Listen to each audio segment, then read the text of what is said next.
Talisay nun nga nakauyon aduna say dismayado sud sa usa ka tuig nga pagdumaan ni Presidente Bongbong Marcos Jr. sa nasod. Atong sayran sa report ni Femery Dumabo. Kining mga mananagat nga taga barangay poblasyon sa Dakbayan sa Talisay nakauyon man sa pangagamahanan ni Marcos apan ang hinaot nga mas tutukan pa unta ang mga programa nga mohatod sa paglambo sa ilang sektor. Ang pangayo ma'am nga bisag asa mga panagat nga kay kung matamis ko ba badlungon mi nga kana among panagat bimtan na illegal nga ni mga panagat ko badlungon mi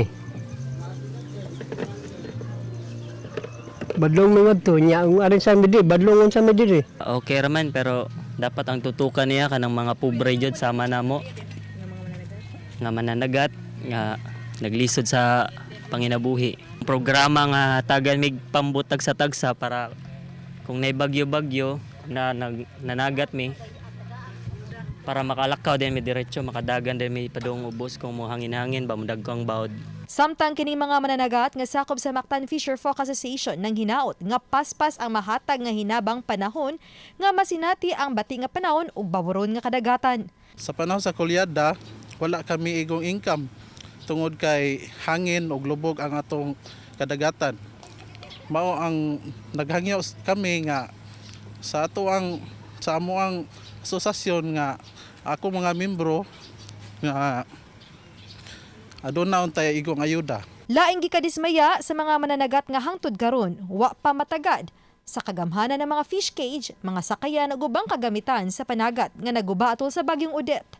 Ang amo ang mga kaning kagamitan sa panagat, pokot o makina sa among pambot naguba adtong niaging bagyong Odette nya wala pa mi ka palit tungod kay puros kami nagalisod.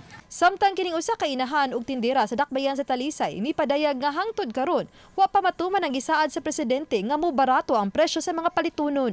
Nang inauto sab sila nga malakip sa mga livelihood program sa kagamhanan. Uban ni Gatri Rilien ug Marlon Melgazo, Femery Dumabok.